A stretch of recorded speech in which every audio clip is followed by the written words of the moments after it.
morning, this is Steph and this is my first video in English, so I hope you like it.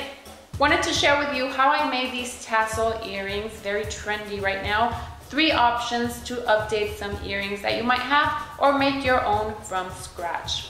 So if you are interested, keep on watching. For these funky, kind of crazy pair, I started off with these type of earrings. Any type will do as long as they have some kind of space to glue stuff on like this. You'll be needing thread, any color. I used this kind. And glue, very important. To start, I cut a cardboard about the size of the fringes I wanted to make. Using that as a measure, I got my thread and started going around the cardboard a couple of times. Cut, slide off from your cardboard, and you'll be cutting the 2 edges like this. We want to make 2 groups of fringes about the same size. Now these fringes will be glued to the back of your earring, trying to stick to the shape your earring has. For example, I'm placing these across the triangle so the fringes will come out from the sides, if that makes sense. I'll be also gluing some to the bottom like this. More on top so it looks fuller.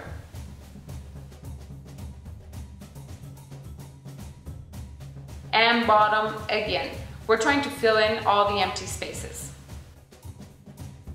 Now you'll end up with something like this. And I know it looks funky, I know, but trust me, you'll have something very, very cute at the end. Before we finish, we need to clean up all the mess from the back, and I'm just covering it up with a piece of some kind of plasticky paper I found at home. You can use any material as long as it sticks and makes it look cleaner. And for that, anything will work. Cutting the thread is next, and I went with the same shape of the earring, just trying to do a nice haircut. And after that comes the brush, right? Well, as crazy as it looks, brushing the thread will make it look fuller and fluffier. And this is how they came up. Have fun with the colors. Blue, green, yellow, orange. They're just a perfect pair for summer. Second option, I call them the fancies. My favorite and the easiest to make. Oh yeah. For these, I'm using these earrings. Wanted to make them a little bit more casual. Use any pair that you can divide and leaves you with a jump ring like this. Or you can also use the basic earring hooks. And you'll be needing this kind of thread material. I believe it's called bunka cord. Just try to find thread that has a similar silkiness to it, just so you have an idea. It's like the ones used for curtains. To start, I will be dividing my earring, keeping the little jump ring open, and you can also save the second piece to go back to your old earring if you want. It's reversible. Now, with a small piece of that curtain material and a piece of that same thread, I'm going to go through the loops like this, as if it was a needle, and do a double knot once you're done. Grab the cord from the knot, take another thread, and go around it like this. Finish with another double knot. You'll have your tassel, which is ready to be placed on your jump ring.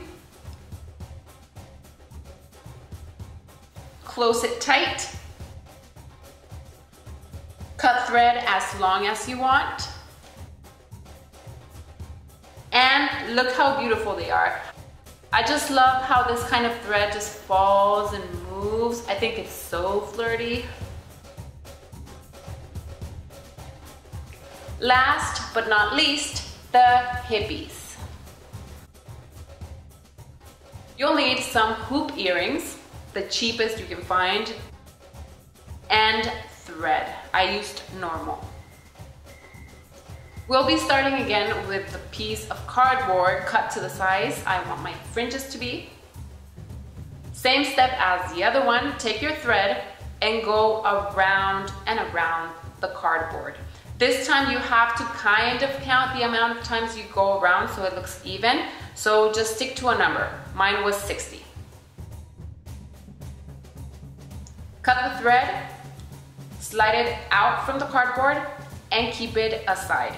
You can place them in your earring as you're making them, but I found it to be easier to finish them first, and once you have them all, start placing them in your earring.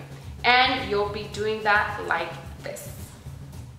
Take your little thread ring that you made, place it through your hoop earring, align your thread so it looks even, holding it right in the border with your finger. Take another piece of thread, go around it a couple of times, and secure it with a double knot. Do this until your earring looks like this. Mine was about 13 little thread rings for each one. Now I want to make sure the tassels don't move by gluing them together. And there, you can leave it as it is, but I thought something was missing and I had this cute beads laying there, so I decided to sew them to the earring, making sure they are tight enough from the back and will not fall. Finally, the last step, which is cutting the thread. Cut the loops and give it a shape. Done. I love the texture of these. They almost look like small feathers. You can make them bigger, smaller if you want. Just have fun with it. Hope you liked them. Give it a thumbs up if you did. Tell me which one was your favorite. Mine were the black, the fancies. I love them. Take care. Hope to see you on my next video. Besos. Bye.